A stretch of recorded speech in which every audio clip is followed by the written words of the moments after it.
갈라디아서 본문을 가지고 하나님 말씀 살펴보려고 합니다. 1장부터 6장까지 있는 갈라디아서인데요.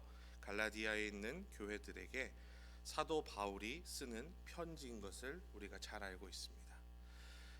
오늘 첫 부분의 인사말에서 바울의 소개가 나옵니다. 1절에서 자신을 이렇게 소개합니다. 새 번역에 따르면 사람들이 시켜서 사도가 된 것도 아니요, 사람이 맡겨서 사도가 된 것도 아니요, 예수 그리스도께서 그리고 그분을 죽은 사람들 가운데서 살리신 하나님 아버지께서 임명하심으로써 사도가 된 나 바울, 이렇게 자신의 이름 앞에 소개 부분을 표현을 하는 것을 볼 수가 있습니다.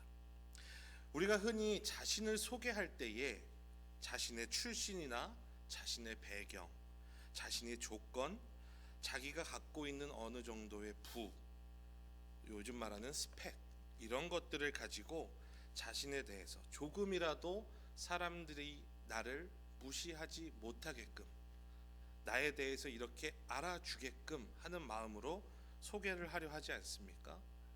하지만 바울은 자신의 그런 모든 것들을 다 내려놓고 자신을 소개하기를 예수 그리스도와 하나님께서 임명하신 자, 우리가 먼저 읽은 성경에서는 부르신 자 말미암아 사도된 나 바울은 이렇게 소개합니다. 바울의 모습뿐만이 아니라 우리가 거듭난 그리스도인이라면 나의 갖고 있는 어떤 조건이나 배경보다도 더 중요한 것은 나의 정체성입니다.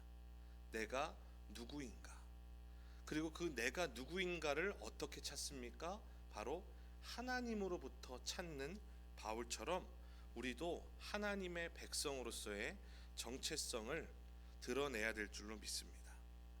바울이라는 이름은요, 파울로스라는 헬라어인데요, 그 뜻은 little, 작다라는 뜻입니다.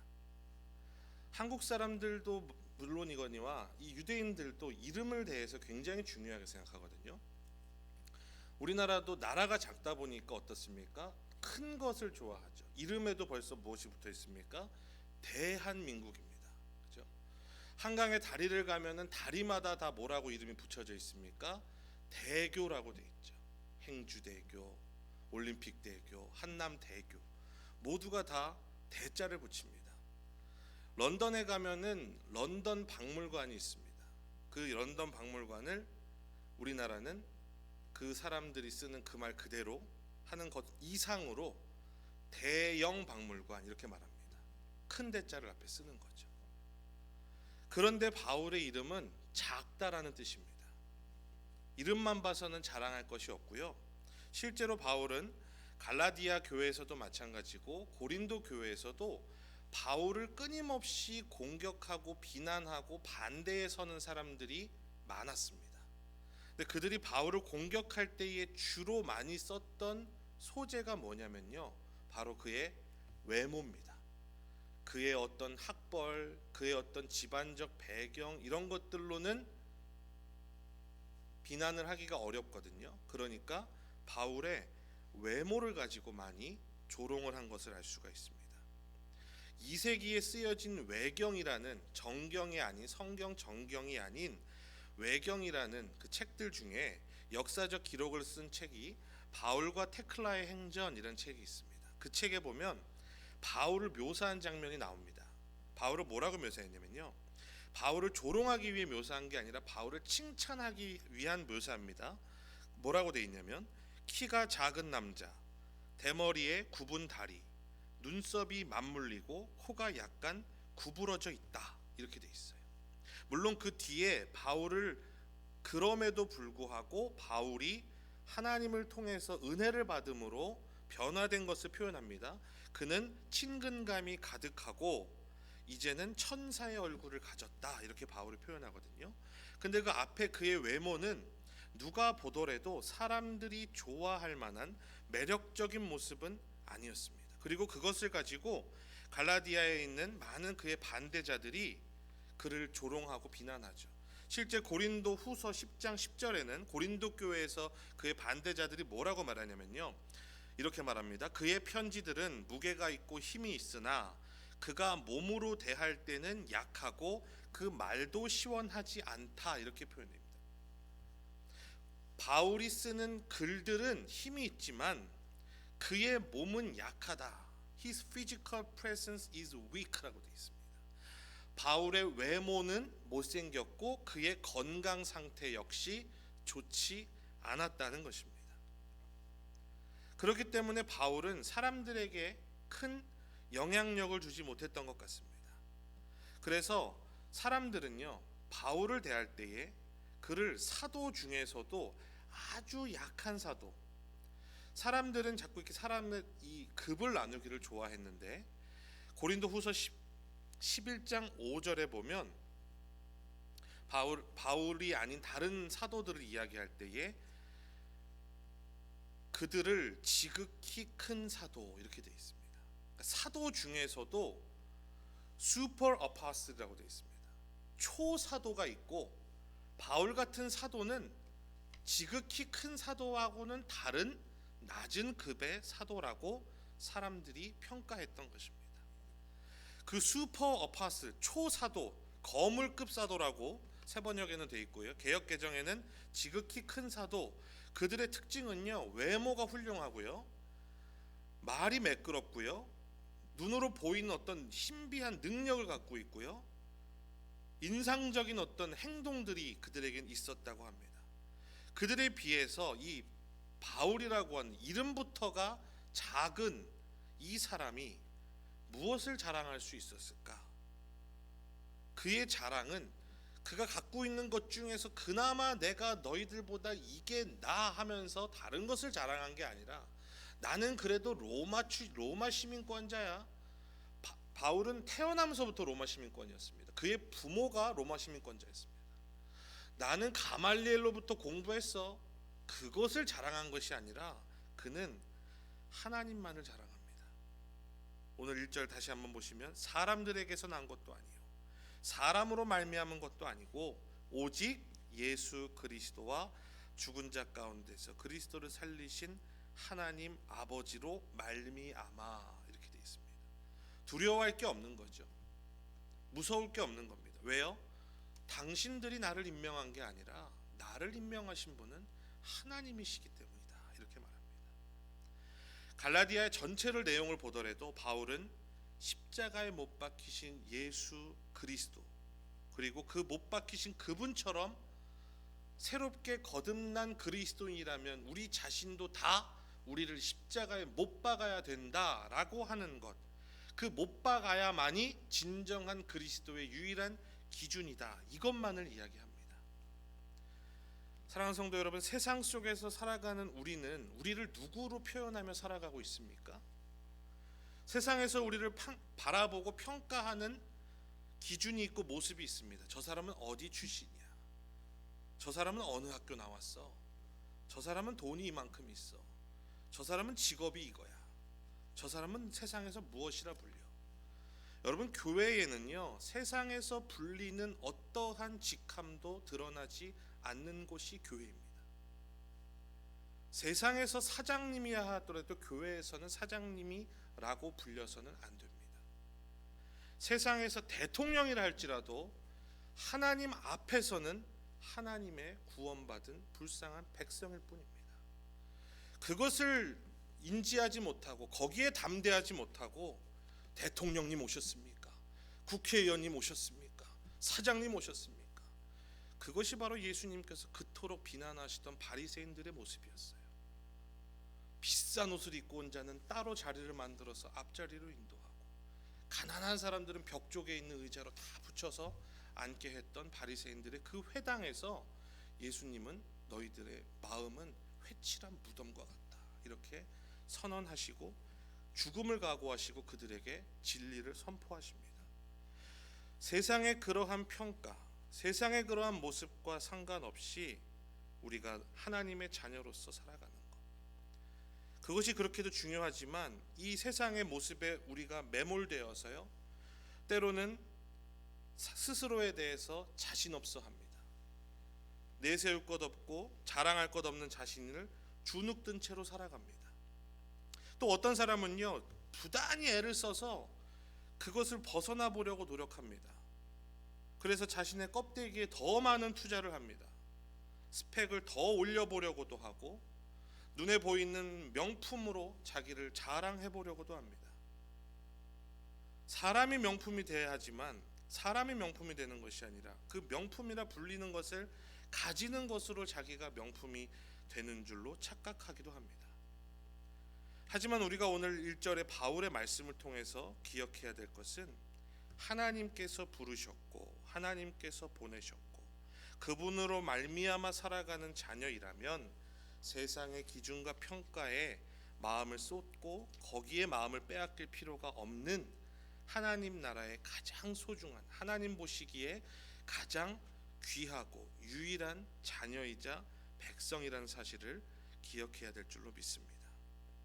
그리고 그렇게 세상의 기준으로부터 자유한 자에게 주어진 하나님의 선물이 바로 오늘 3절에 나와 있는 은혜와 평강입니다. 바울은요, 꼭 이 두 가지를 은혜와 평강이라고 말을 해요. 평강과 은혜, 평안과 은혜 이렇게 말하는 게 아니라 항상 은혜와 평강, grace and peace, 은혜와 평화 이 두 가지를 이렇게 이야기하거든요. 왜 그럴까요? 은혜를 경험하고 은혜를 은혜로 깨달을 때에 비로소 진정한 마음의 평안이 오기 때문에 그렇습니다. 그리고 그 은혜라는 것은요, 어디 멀리 있는 것이 아니라 공기와 같이 우리가 늘 경험하고 있는 데에 그것을 은혜로 깨달을 때에 이것이 은혜구나, 이것이 선물이구나 라는 것을 깨달을 때에 그게 바로 은혜가 되고 은혜를 받았다라고 말할 수 있습니다. 은혜는 다른 말로 선물입니다. 그런데 이 선물이 너무 가격이 저렴해서 공짜로 주어진 것이 아니라 너무너무 비싼데 거저 공짜로 주어졌습니다. 그 은혜, 그 선물. 근데 우리 가운데 이 은혜를 생각할 때에 소위 말하는 교회에서 말하는 용어들을 우리가 생각해 보면요, 많이 쓰는 표현 중에 하나가 은혜 받았다 이런 표현을 많이 쓰죠. 은혜 받았습니다. 어떤 집회나 말씀이 끝나고서 그렇게 표현할 때가 있습니다. 근데 그걸 가만히 보면요, 어떻게 해석할 수 있냐면 제가 느끼기에 좋았습니다 이겁니다. 내가 볼 때 좀 감동적이었습니다 하면은 교회에서는 은혜 받았다라고 말을 하기도 하고요. 또 반대로 저건 좀 은혜롭지 못해, 은혜 받지 못했어, 이거는 뭘까요? 내가 볼 때 별로였어, 이런 경우들이 많았습니다. 우리가 진짜 은혜에 대해서 한번 생각해 볼 필요가 있습니다. 바울에게 은혜는 예수님이었습니다. 바울은 예수님을 생각하면 은혜였고요, 은혜를 떠올리면 예수님이 생각났습니다. 바울은 은혜를 어떤 힘이나 어떤 비인격적인 존재, 어떤 감정이 아니라 정말 나에게 주어주신, 내 인생에 주어주신 선물로 받습니다. 은혜를 정의해 본다면 행위로 의롭지 않은 자임에도 불구하고 우리를 사랑하시는 하나님께서 우리를 의롭다 여기시고 자녀 삼으시는 이 구원을 값없이 주신 하나님의 과분한 선의라고 말할 수 있습니다. 받을만 해서 받은 것이 아니고요, 하나님의 과분한 선의인 것입니다. 그리고 그것을 이것이 하나님의 선물이구나 라고 깨달을 때에 비로소 은혜를 받았다고 우리가 말할 수 있습니다. 선물을 선물로서 고맙고 감사하게 여기는 것이 깨달은 자의 모습입니다. 반대로 은혜를 받지 못하는 사람은 선물을 깨닫지 못하는 사람이요, 선물을 선물인 줄 모르고 감사하지 않는 사람입니다. 그래서 그 평안, 은혜와 평강의 평강은 이 은혜를 깨달은 자, 하나님의 선물을 선물로서 깨닫고 너무나 기쁘고 감사한 자가 도달하는 상태, 그것이 바로 샬롬 에이레네라고 하는 평안인 것입니다. 주변의 상황은 하나도 달라지지 않았습니다. 우리 가정은 하나도 바뀌지 않았고, 나의 자녀들은 달라지지 않았고, 나의 남편과 아내 변하지 않았고, 나의 사업장의 어려움 달라지지 않았고, 나의 인간관계 해결되지 않았습니다. 그러나 그 달라진 것 아무것도 없는 상황 속에서 하나님께서 지금 이 순간도 그조차도 나에게 주신 선물이구나 라는 것을 깨달을 때에 동일한 주변의 상황임에도 불구하고 전혀 다른 나의 해석과 반응이 나오는 거죠. 자유한 상태, 온전한 평안의 상태를 누릴 수 있습니다. 이런 사람은 어떻습니까? 더 이상 주변의 환경에 흔들리지 않습니다. 평가에 흔들리지 않습니다. 똑같은 조건임에도 불구하고 자유함이 있고요, 당당함이 있고요, 자신감이 있고요, 흔들리지 않습니다. 그것이 바로 진정한 평안입니다. 대한민국의 코미디언 중에, 여자 개그맨 중에 아마 다 아실 겁니다. 이성미라고 하는 분이 계십니다. 5월 24일 기독일보에 보니까요, 이성미 집사님이신데, 이성미 집사님께서 한국의 한 교회에서 간증 집회하신 기사가 있었습니다. 이분이요, 굉장히 어렸을 때 부유하게 살으셨대요. 그런데 6학년 때에 아버지가 사업에 크게 실패하시고 어머니가 돌아가셨답니다. 그때부터 빚쟁이들에게 쫓겨서 도망다니는 삶이 시작이 됐는데, 본인이 3번 경험만, 이사를 몇 번을 했냐면 세 번 것만 47번을 이사를 했대요. 그 이후에는 세지도 않았다고 합니다. 그리고 돌아가신 어머니 이후에 다른 어머니가 무려 3분이나 더 계셨다고 합니다. 그러한 상처 속에서 이 자그마한 여자 학생은 있는 악을 다 써서 20살에 개그맨으로 데뷔를 합니다. 그리고 대한민국 최고의 코미디언이 됐습니다. 10년이 지나고 30살이 됐는데, 그 어렵고 그 무서운 그 사회 속에서, 그 방송가, 그 연예계 속에서 많은 사람들로부터 상처를 받고 큰 경제적인 사기를 당했다고 합니다. 자기가 너무 분해서 만나는 사람들마다 자기의 억울함을 표현을 했는데, 주변의 연예인들이나 방송계 관계자들이요, 다 자기 앞에서는 자기 말이 맞다고 다 들어줬는데, 나중에 들리는 소리로는 뒤에서는 다 자기를 욕하더랍니다. 그래서 이분이 너무 분하고 답답한 마음에 자살을 시도했습니다. 그런데 죽지 않고 간신히 살아나게 됐고, 그 중에 마지막 어머니, 4번째 새어머니의 권유로 교회를 처음 나갔다고 합니다. 처음 새벽 기도에 나아가서 모자를 푹 눌러 쓰고 제일 뒤에 그냥 앉아서 펑펑 울면서 한마디밖에 기도를 못했다고 합니다. 하나님, 저 왔어요. 이렇게밖에 기도를 못했대요.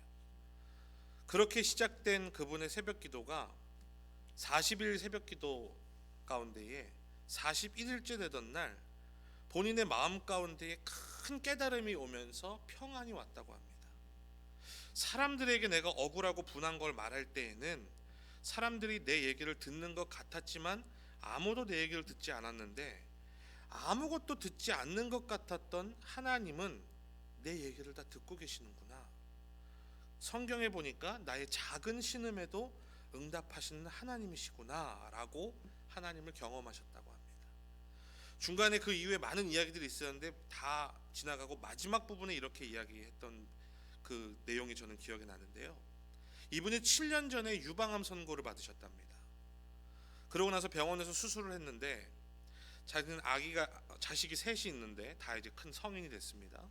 아들 하나에 딸 둘인데, 내가 자식들에게 무엇을 물려줘야 되나 문득 이런 생각이 들면서 물려줄 유언이 생각이 났는데, 그건 바로 성경 66권을 본인이 전부 다 녹음을 한 겁니다. 그래서 그것을 완성을 했습니다. 나중에 엄마가 죽어서 세상에 없고 자식들이 엄마 목소리를 듣고 싶을 때 아이들이 내가 녹음한 성경을 들으면 좋겠다라고 생각했답니다. 그리고 그전에는 아이들을 자기가 원하는 대로, 욕심대로 크기를 원했지만 이제는 더 바라는 것 없이 하나님께서 이 아이들을 키워주실 것을 믿는다, 이렇게 고백을 하시더라고요. 제일 마지막 부분에 이렇게 돼 있습니다. 그분의 말입니다. 이 천지 우주 만물을 지으신 분이 내 아버지십니다. 그분이 내 아버지시기 때문에 저는 이 세상에서 가진 게 제일 많은 사람입니다. 우리가 그 아버지가 내 아버지라는 자신감을 갖고 당당해지시길 바랍니다. 돈 있는 사람 앞에서 비굴하지 않으면 좋겠습니다. 우리에겐 더 큰 예수가 있습니다. 그 좋으신 하나님을 내 일평생에 내 입술로 고백하게 해주신 하나님께 감사를 드립니다. 이렇게 이야기하시더라고요. 우리가 구원의 선물을 받아서 그 선물을 깨닫고 평안을 누리게 되면 하나님과의 관계가 화평해지고요. 하나님과의 그 화평해진 관계로 말미암아 놀라운 일이 뭐냐면요, 주변의 나의 모든 부분에 있어서 화평으로 풀리는 복된 삶을 살 수 있다는 것입니다. 저는 우리 제일교회 모든 분들이 이 화평의 복을 경험하시기를 주님의 이름으로 축원을 드립니다. 민수기 6장 24절에 여호와는 내게 복을 주시고 너를 지키시기를 원하며 여호와는 그의 얼굴을 내게 비추사 은혜 베푸시기를 원하며 여호와는 그 얼굴을 내게로 향하여 드사 평강 주시기를 원하노라. 이 하나님과의 샬롬을 통해서 모든 부분의 화평이 이루어집니다. 인간관계 속에서의 평안이 이루어지고요, 가족 구성원들, 부모님, 배우자, 자녀들, 친척들과의 화평이 이루어집니다. 직장 내에서 동료, 상사, 부하, 직원들과의 화평, 주변 지인들과의 화평이 이루어집니다. 물질과의 관계 속에서도 화평이 이루어집니다. 무슨 말입니까? 물질적인 어려움들, 막혔던 흐름들이 놀라운 하나님의 은혜로 원활하게 풀리는 일들, 비즈니스를 하는 데 있어서도 하나님 주시는 그 지혜로 말미암아 어려움을 이겨내는 화평, 이런 모든 부분에 있어서의 화평이 바로 우리 하나님께서 주시는 그 선물, 은혜를 깨달은 자에게 주시는 화평입니다. 말씀의 결론을 맺겠습니다. 세상의 평가에 주눅드는 것이 아니라 하나님의 사랑을 받고 부름받은 자라는 확실한 믿음 안에 거하며 하나님의 구원의 은혜 가운데에 살아가며 모든 순간들이 은혜인 것을 깨닫게 되는 저와 여러분 되시길 바랍니다. 그로 말미암아 진정한 평안을 회복하고 모든 부분에 있어서 갈등이 아닌, 어두움이 아닌 빛과 화평, 평안이 이루어지고 모든 것들이 평화롭게 풀려나가는 삶만 되시기를 주님의 이름으로 축원을 드립니다. 기도하겠습니다.